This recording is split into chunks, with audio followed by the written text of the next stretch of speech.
right. Well, we're gonna move on to the next topic here. Rocco, I believe we're gonna go to you next. Okay. Let's start it off with. Okay, let's start it off with our serious one. Okay. Yeah. Here it is. I was thinking a little bit about it because I was doing some research on the average debt amount because I've been looking into political campaigns as of late, and a lot of them are talking about education. A lot of them are talking about how the inflation at education is so ridiculous. My number one issue. My number one issue. Yeah, mine is a big issue too because I'm carrying a lot of debt in my life because of the college I decided to go to. Now, this is what my topic is about.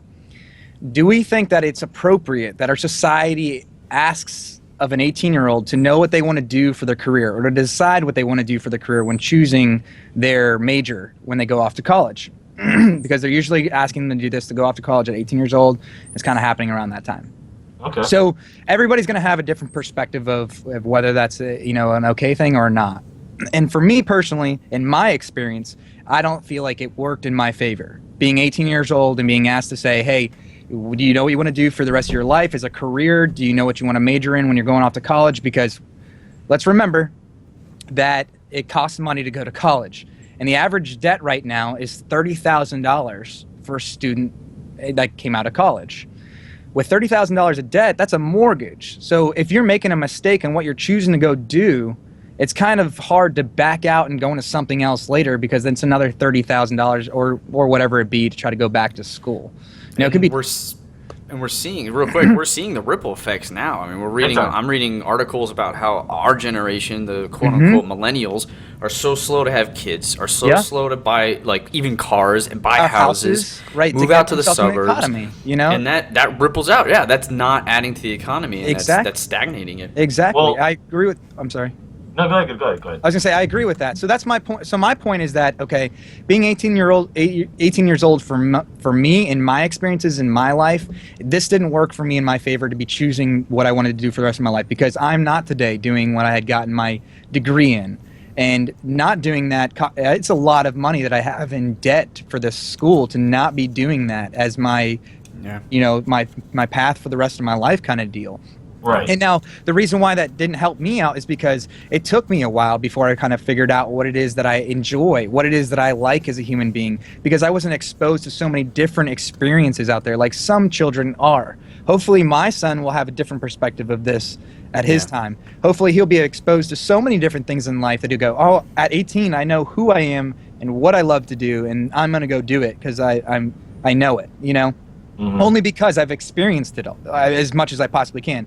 For me, I didn't get a ton of exposure. I got a lot of different things, but I didn't get a ton of exposure outside of my little bubble that I lived in at my hometown of Tarpon Springs. So let me ask you a question. Do you think you would have accepted the opportunities to be exposed to these things? Because I've said the same thing, but I'm not too sure I necessarily would have accepted. I would have been like, no, I want to go play with my friends. I would have definitely accepted to go out and to do those things because for me, those kind of things are like an adventure. And any type of adventure, something that I label as an adventure is something that I always wanted to do. Okay. So for me, when I started to do world traveling, that's when I started to actually find a little bit more about myself and what I kind of feel and what I kind of like and enjoy. But it wasn't until I was exposed to what there was around me in the world, like other things out there besides my little bubble that I was speaking of. Then I was like, oh, wow, if I had only been making this choice and this decision now at, say, 20 years old or 21 years old, I would have a way better understanding of what I want to go major in life, and do as my career and spend the rest of my working years of 60 to 65, if that's the case, doing this job. And I feel like I would enjoy it and I'd be passionate about it. And if I'm passionate about it, I'm going to give back to the society more because I'm going to survive, So, what do you guys think? Do you guys feel like you went through the same experiences, or at 18 years old, you were without a doubt, at the right place making your decision for your career? Well, I definitely, I'm going to first ask a question and play kind of devil's advocate. I do agree with you, but then what age do you think is appropriate to start saying, hey, when should you start deciding? Is it 30? Because at 30, you could be halfway through your life. I think this, and this might be I don't know. This is my answer to this. I think that it should be, it's individualized on that answer. Everybody's going to have a different answer. Like I was saying, some kids are going to be 18 years old, experience a lot, know exactly what they want to do, and other kids are not going to be. I think what society doesn't need to do is we don't need to pressure people into thinking that they have to do it at that age unless they're prepared for it. Now, I feel like right now, it's not a prepared thing for it. If you were to take a year off, I could see a lot of the parents in the society being like, oh my God, is my kid going to go to college? Are you going to do it? Are you going to be a failure? What are you going to do? What are you doing? What are you doing? What are you doing? You know, and there'd be so much pressure on that kid to think that he has to go and join it and be a part of it immediately. Where, So I would argue a different solution, because I think that a year off makes sense for what it's trying to solve, but I think it introduces other issues, such as everyone who is lucky enough to not take the year off and focus on what they want, they're going to, like, it's exponential. Every year is just going to benefit them more, because as soon as they get into that career, they can start building that, like, equity, and they can start saving that money. And, like, someone who's taken 2 or 3 years to find themselves, like, it sucks because they're behind. However, if college is, like, think about it out of the box, if college is not the thing that you go from high school, like, that's not what it is, and we almost create this, like, this structure where you find out what you want to do for those first 2 years. It's just you exploring and you getting a degree and, like, doing work at the same time, and then college becomes this 2 to / maybe 4 year thing afterwards. Yeah. Like, maybe that's potentially a solution there, so that they don't really fall behind. They're like, they are moving towards something while finding out what they like. But I see, this is where I think a year or 2 years of sacrifice is worth it to not have 30,000 plus of debt. Yeah, you're right. And then years and years and years and years and years, we're talking to 60, 65 of not doing that job, making that decision to go through that, not being in that career field and making that. I think 2 years is, and I think that's the thing, is that we get this rush of, like, are you going to get behind? Like you were saying, are you going to get behind? Like, what behind of what? Like, it's only because we create this perspective in society that you're going to be behind, because you have to jump in right at 18. It's like, why not jump in when you know that for sure $30,000 you want to buy that house, or $30,000 you want to go to that school? You don't just make that decision just on the whim because you think it would be a cool idea. And that's what I feel like I did. And I want to make sure that nobody else out there who's questioning, don't go out to some school that costs a lot of money if you are not 100% sure that that's what you want to do. Take your time for a quick second.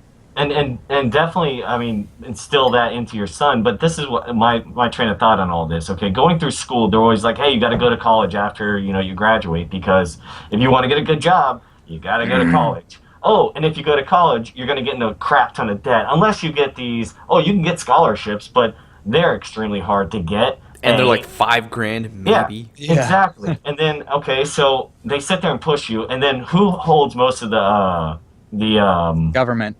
Yeah, exactly. So you owe the government the money. It's like, okay, so everyone is sitting there saying, hey, you got to go do this, and then get in debt to the government and pay it off over a minimum of 10 years, because that's what most people go into, is a 10-year program. So you sit there, and then your first 10 years out of college, you struggle to find a job in that career. And if you do get one, it's very low paying. So, like, right now, I'm at an entry-level position, and I took a pay cut to get into this position. It's actually in the field that I got my degree in. So, you sit there and struggle and finally pay it off. And actually, I got my finance degree. So, I mean, and that's kind of like the crazy part of it is, I learned about money and everything. And, it's a difficult process, and I can't believe that they push people to go, hey, you got to go to college and then get in debt.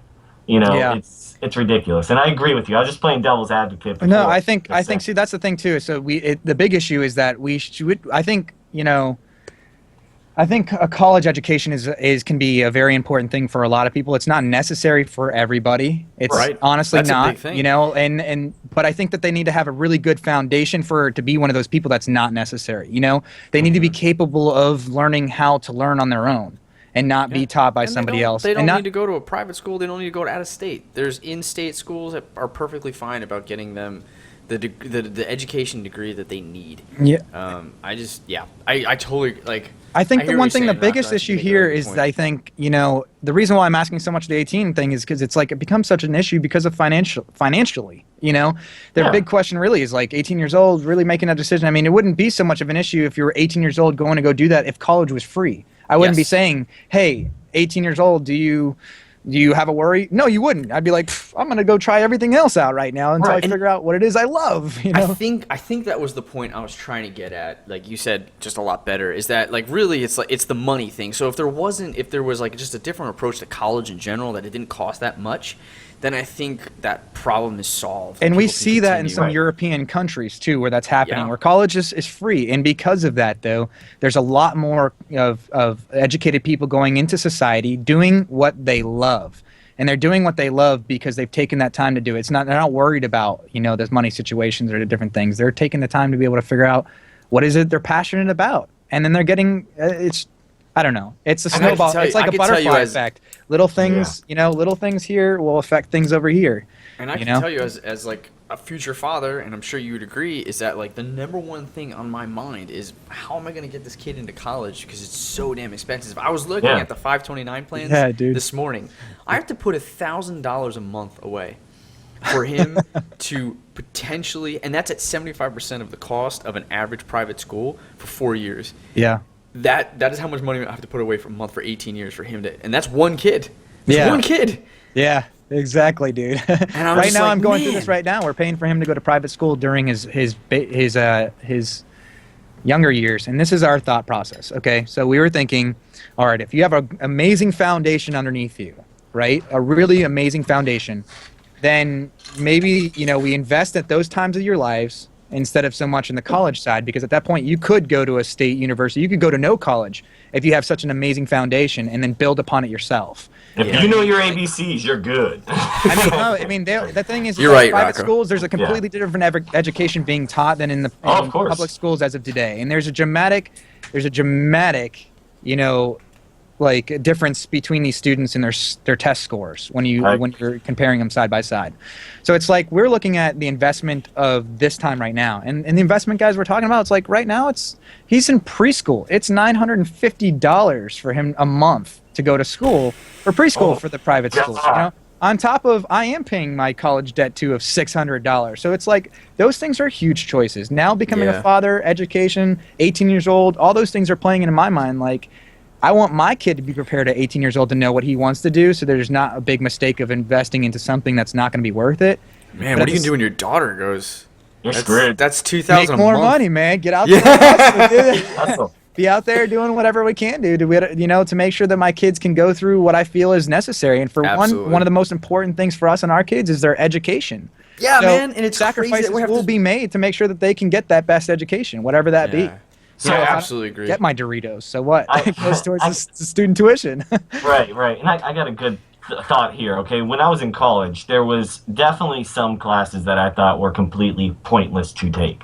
So, and I felt like they were just racking up the hours to bill me pretty much. Yeah. So why do we have to take those? Okay, if I'm a finance major, why do I have to sit over here and take like a political science and this and that? I'm not going for that. I'm going for this right here. Don't tell me I have to fucking take these other things. So but P.S. they cost an extra $2,500, an extra $5,000. Oh, not only that, the book is $500. Well, go ahead, just bend me over even harder, buddy. Exactly. It's like, and it's amazing. Like the things I want to pay for are those acute abilities and lessons that you're being taught. Yeah, that's what I want to focus on, and I want the kid to have a college experience, like fun, meet friends, not have a lot of responsibility, educate themselves, but have fun, because you have about 60 years left to work. So have fun.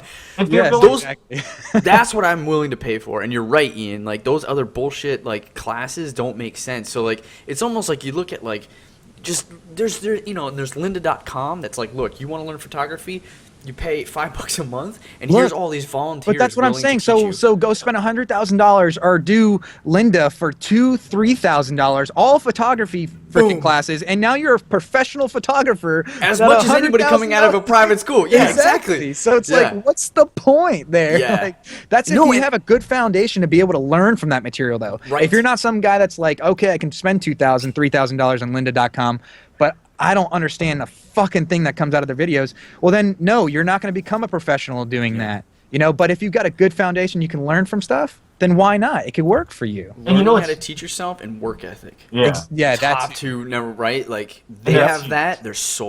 They'll do anything. They'll be able to do anything. The really funny thing though is that when you graduate from college and you go into a profession, half the time they go, we're going to teach you everything you need to know. It's like, okay, then why the hell did I get this thing over here? Oh, that's kind of like the basics, but we're going to teach you everything and you just do it our way. You know what I hear? Okay. You know what I hear? It's just a piece of paper so that they can see that you can stick to something and you're trainable. Like, what the...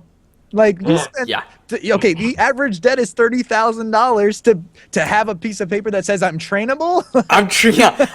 I'm not an idiot. Yeah. I'm trainable and I can stick to deadlines. I can sit. Yeah. I could sit here for 4 years. I agree with you. It's so broken. It's unbelievable. But my hunch is that these things are almost like banks is such a strong comparison, but they're very big and they make a lot of money. And I think they're very crucial to a lot of infrastructure into our country. I think that hamstrings us to make large sweeping changes to the educational system on a college level, let alone But at the same time, there has been like a 490% increase spike to the tuition cost. Oh yeah, that is unbelievably ridiculous. Like even though there is going to be money going back into infrastructure and whatnot, although we do have more prisons than colleges, which is to me ridiculous. So infrastructure-wise, we should be building other colleges that are more affordable then, instead of these colleges that are having huge spikes in tuition costs, because that's ridiculous. I remember being in SCAD where we were there, and it's already a lot of money. And in our next year, they're like, oh, by the way, we're bumping up the tuition. It's like, hey, you could do this when we're in school? Like, this is terrible. Like, our tuition went from something from $26,000 to, by the end, $32,000. So that's a $6,000 increase over the course of 4 years, which is quite a bit. That's a lot. That's a lot. You get what I'm saying? Like, that's a huge amount to increase over the span of the 4 years. Not to mention that they're still continuing to do this right now. It's like, that's ridiculous, because there needs to be caps, right? See roads that are looking as an A+ road out here because it's amazing driving on. That infrastructure doesn't seem like my money's going to good cause. It seems like we're being robbed to me. Well, honestly, like Rocco, you're right. We're not being sold what we're paying for at all. Like that's the problem. And then think about this, okay? I believe like state universities and everything, aren't they considered not-for-profit? Yes, non-for-profit. No, they're under the federal government. Okay, so state universities are part of the state government. Okay, so not-for-profit are private colleges that are for not-for-profit. Okay, no, so you're right. That's what it is. Maybe I don't know what I'm talking about. Okay, I'm done. I don't know. Don't listen to me. But think about this, okay? So like some of these deans and everything of these schools are making like a stupid amount of money, and I'm like, well, so USF, I went to a huge school, and it's a huge commuter school. So they're building buildings left and right and all this stuff, and they're making this campus enormous. It's like, why? We have enough buildings already to cover everyone. Let's cut the tuition down and stop building all this crap. It's because they're building that crap so they can get more people in there, and they're busting the tuition back up. It's a business now. It's not an education. It's a business. It's become like a corporation, which is all about profits, which means they're not about quality. They're about how can they tag you as many times as they can for as much money as they possibly can without you figuring out the game. One of my financial teachers, he was on the a board of one of the books that were made for the foundations of finance in a bunch of universities. And he told us, he goes, I'm on the board of the book, and all we do every so often is move this chapter to the front, move this chapter here, move this chapter here, boom, new edition, $400. Same material, and they might reword a few things, and it's like, and then all those books have already been sold out, and there's a whole second market, and they want to capitalize on that. And it's like, it's so broken. It's so broken. Yeah, like we need those professionals and those teachers and those colleges to step up and really think about. We need those politicians too, as well. Like to light a fire on their ass. Senator Elizabeth Warren is somebody that I want to point you guys towards. That's really now voicing her opinion big time. She's very loud on the whole education system and how it's broken right now. And I feel like politicians need to be standing up for the people. They need to be out there because they're the ones that have the heaviest voice right now to be able to make changes in our education system.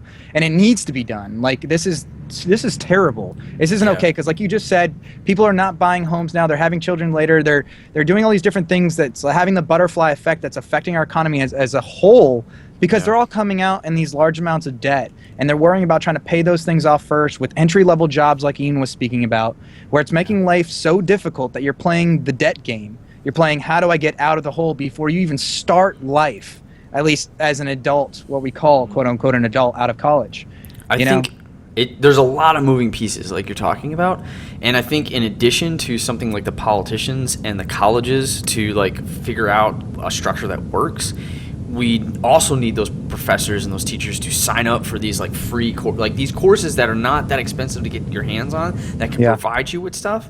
And we also need the professionals out there, those companies, the people hiring people, to stop saying, no, I need 6, like, don't, I need 6 years with a program degree from X amount of schools or you're not going to get hired. Fuck that. Yeah, There's much more talented people coming from these, like, these teacher self stuff or, like, getting independent educations. Let's provide those people with some jobs and show, like, let's put the faith in that. It should be fair ground. It should be like, hey, you're competing against whoever comes down here. It doesn't matter what their resume looks like. It matters about the art and their capability for, like you were saying, being a driven individual, especially in the field of being an artist. You know, can you push yourself at all times? You know, okay, you can do that, and you can produce really great art. Well, then why do I care what your degree says or your resume says? And it's a damn shame, because until these changes that we're all talking about happens, I don't think that you're going to experience a situation where an 18-year-old can feel confident and unanxious or anything when choosing the future, because all of this stuff that we're talking about is on their shoulders, and I don't even know if they're mature enough to comprehend all that stuff. That's what they're blindly I don't selecting feel something. like that's the case. I feel like they're still at. I mean, think about ourselves when we were 18. We honestly, at that point in my life, I felt like I knew a lot. You know, I always got this thing, you know everything. You know, at 18, you know everything. Like, I didn't feel like I knew everything, but I felt like I knew a lot. And now I look back at it, I'm like, I didn't know shit, man. There was so much of life that I had no clue even existed at 18 years old, that it's like, if I could go back and do things a little different, like we had in our podcast, go check it out a few back, you know, what would you tell your past self? Like, you know, that gets you thinking, well, shit. Episode 12, part 1. Boom. Something around there. It's like, what would you tell yourself? What would you tell your 18-year-old self? Would you say, hey, go do this, go do that. You'll like this, you'll like that, you know, because we don't have enough experience. And we don't have enough experience underneath our belts to be making those decisions. So, we don't have a clue they're coming down the lane. You're absolutely right. Another interesting thing about student debt and, you know, having student financial aid and whatnot is that they can garnish your wages. So think about that. Oh, yeah. Yeah, that would be a terrible situation. Yeah, they can do that. Explain that, because I don't think I fully understand. I'm not like 100% sure on it, but I've seen it when I was in, you know, real estate and mortgage world, that I've seen where they've garnished wages. You know, they've you go behind on student loan debt, and they go after their paychecks.